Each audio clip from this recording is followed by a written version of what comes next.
solemnly discussed by you. My mother came excitedly into my bedroom. I, for my part, was about to rise to wake her if she were still asleep.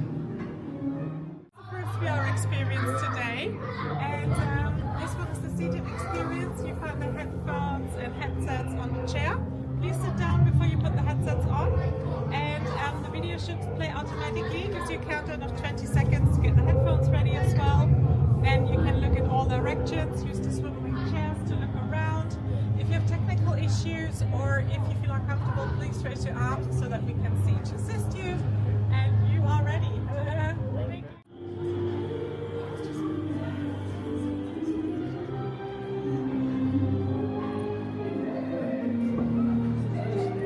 This room was on the far left-hand side, so we're sitting away.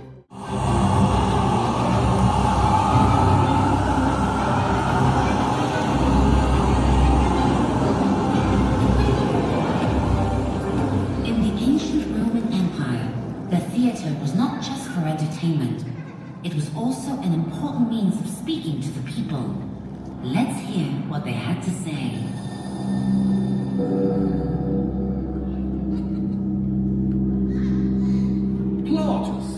I imagine you promised this fawn to stay awake all night. It's not long until dawn. Be quiet, you fool. This fawn can tell us the future in our dreams. He's sending me messages in my dreams right now. Do you mean this fawn? He's just a bronze statue. He can't tell you much. Rufus!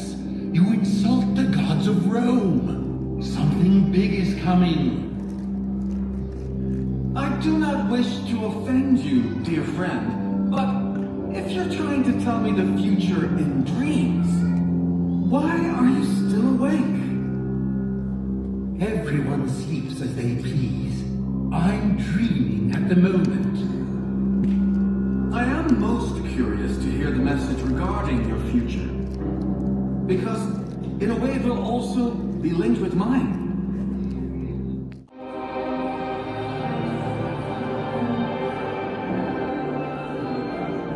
The things I see are beyond imagination.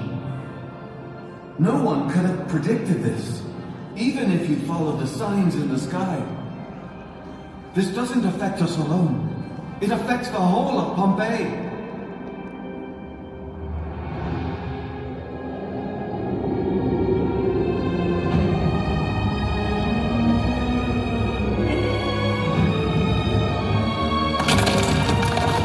Are you finally awake, Rufus? Have I caught your attention? Look around with me, beyond this masquerade. And now you, dear Plautus, you were wise enough to stay alert. Let me take you by the hand.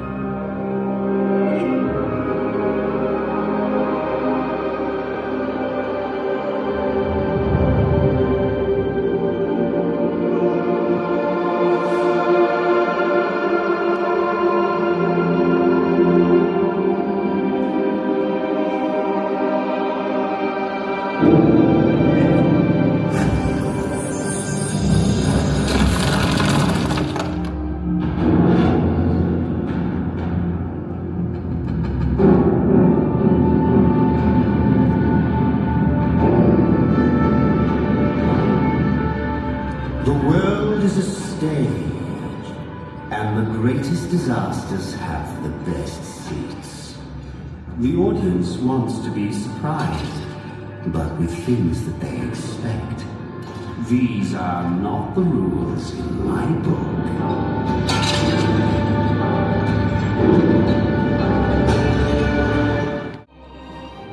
When the houses were behind us, we finally stopped.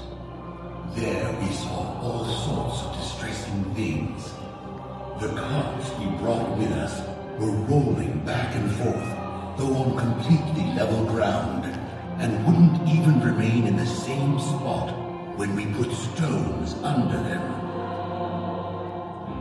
We also saw how the sea retreated into itself, seemingly pushed back by the earth tremors.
Rose up, and those looking from afar were unsure from which mountain.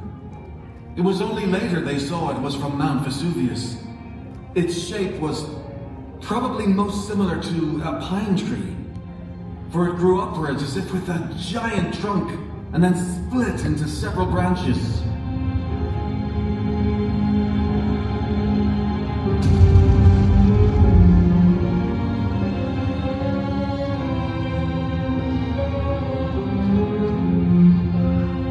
Despite the passage of time and the meters of ash, the heart of Pompeii still beats. We can feel the heartbeat of the people in its streets. We can almost hear the whispers of their voices. Proclaiming these verses, in which your hearts will find the peace they require in such turbulent times. Buy my flowers, oh, I beg of thee. The girl comes from afar. The girl is blind. The earth is so beautiful to see, and children, the flowers of its kind. You awaken to the world of light, where the heart rejoices in harmony. But the girl lives in the house of night, surrounded by unsound melody.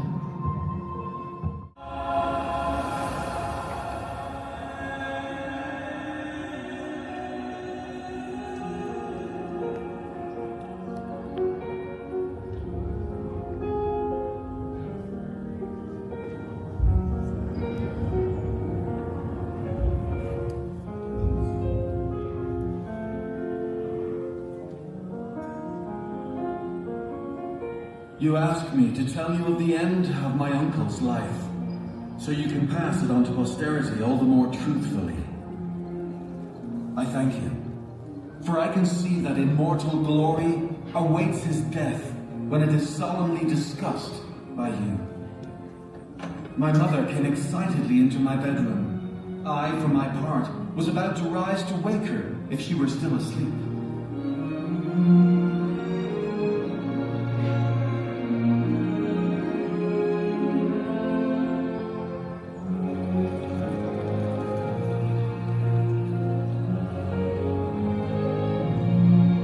We sat down in the courtyard of the house, which separated the sea from the buildings by some distance.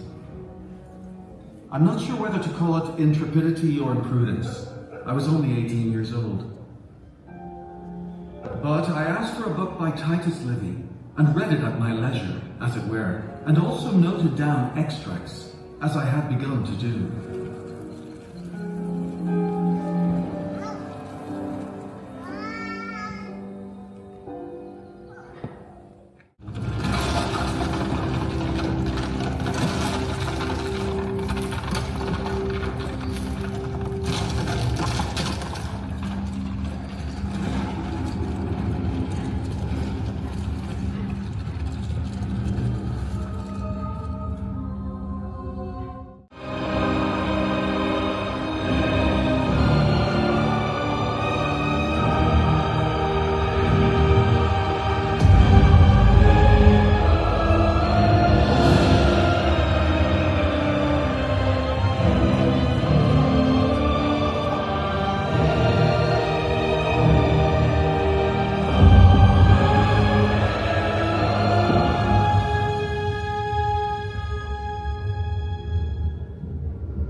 But this was not daylight, rather a harbinger of the approaching fire. Pumice stones and black rocks, burnt and cracked by the fire, had begun to fall. A sudden shoal had formed, and the shore became inaccessible due to debris from Vesuvius.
Again, it grew dark.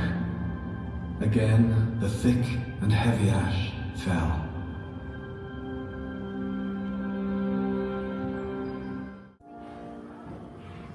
The year is 1748, and I, Spanish explorer Roque Joaquin Alcubierre, am about to make an extraordinary discovery. We had heard of the wonders buried at the foot of Mount Vesuvius.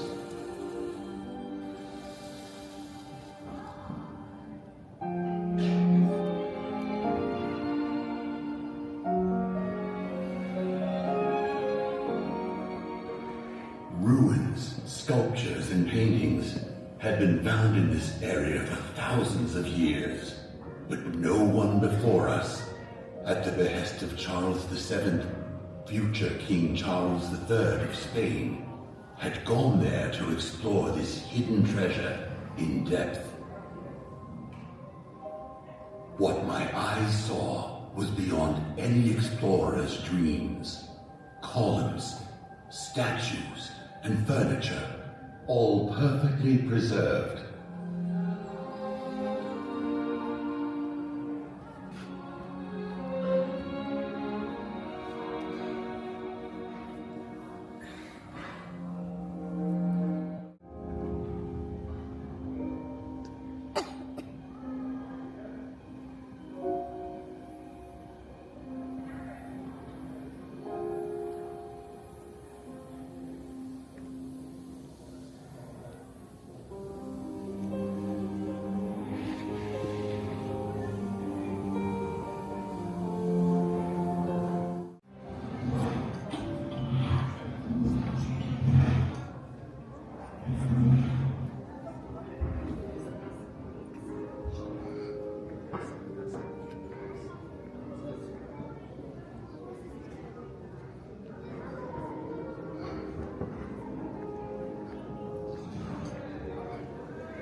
Don't say that people look ugly.